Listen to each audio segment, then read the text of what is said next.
in law enforcement for 10 years, and I'm speaking to my peers, other fellow officers, people in any kind of law enforcement position.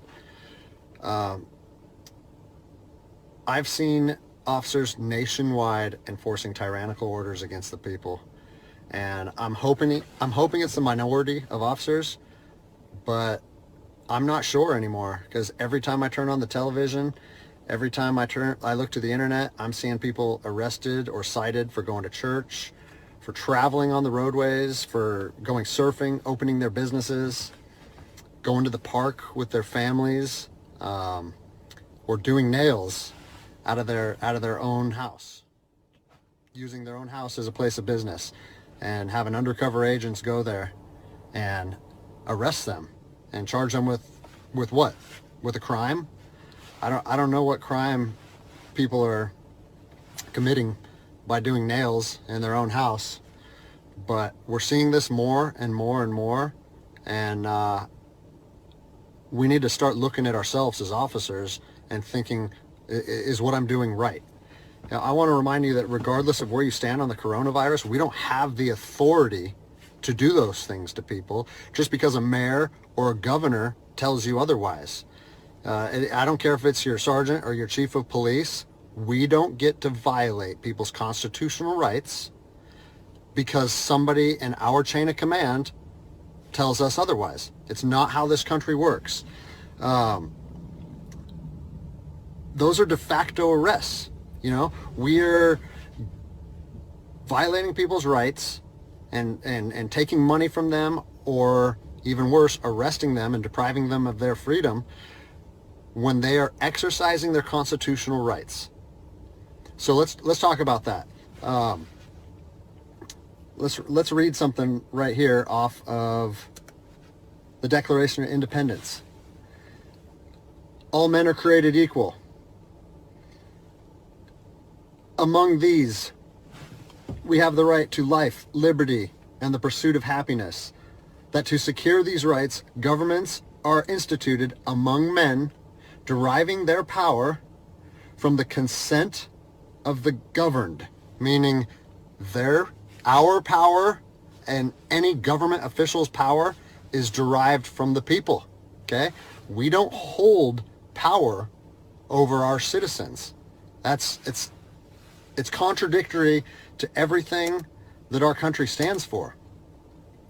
And this is what I'm seeing. First Amendment rights, telling people they can't go to church, freedom of religion. Okay? Telling people they can't protest, freedom of assembly. Fourth Amendment violations, illegal traffic stops to check for papers. What are you, the Gestapo? Is this 1930s Nazi Germany?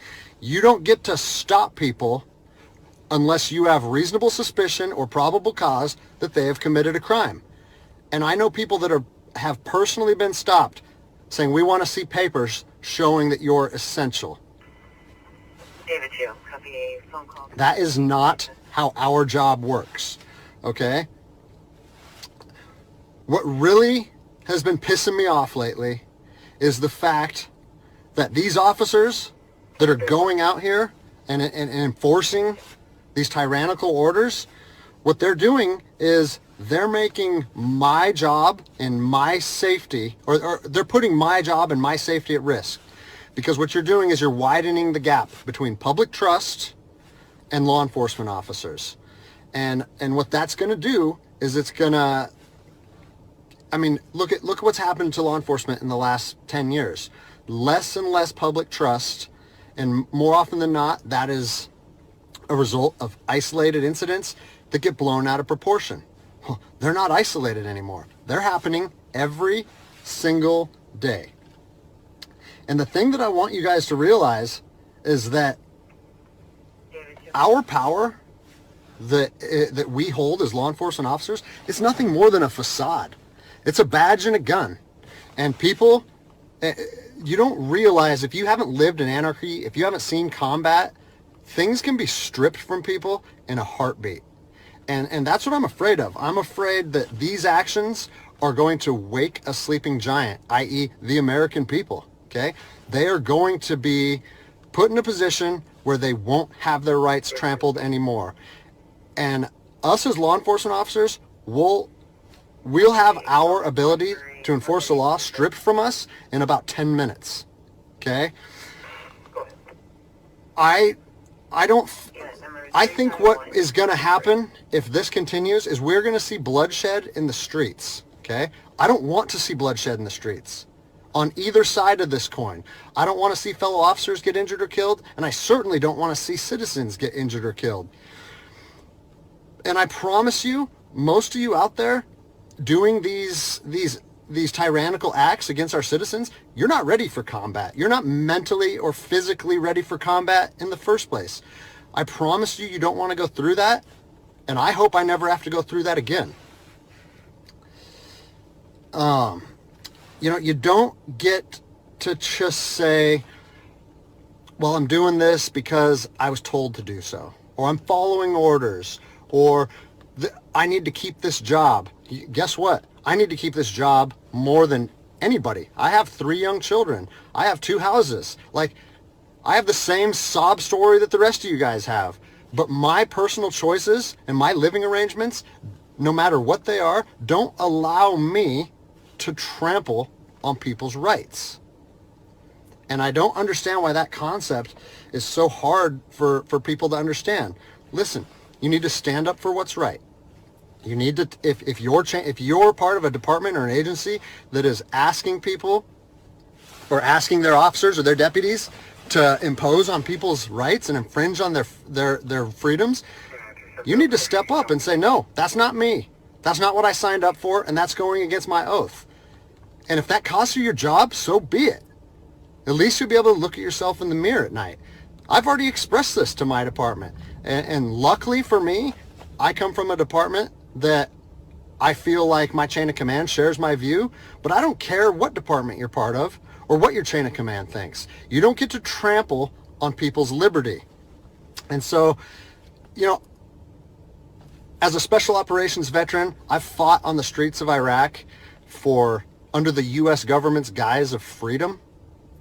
And I'm telling you what, the American people are going to you are going to wake a sleeping giant, and they are going to fight 10 times harder for their freedom on their soil than anything you've ever seen before. And if that's something you're willing to face, then keep trampling on people's rights. But I promise you, the American spirit of defiance is going to rise again, and it's going to be a big problem for our country. So I'll leave you with this, something that I learned as an E-nothing in the Army. No matter what situation you're put in, if you look inside yourself and ask yourself one question, am I doing the right thing? You ask yourself that, you know the answer. And no amount of money or no order or law or anything should be able to make you go against doing the right thing. So I'm imploring officers to look inside themselves and ask themselves, is this what I want to be doing to my citizens? And I think the answer is clear. And if we all stand up together, guess what? It'll be a non-issue, no factor, because people and law enforcement will be united like we should be. I just want, and under these guidelines,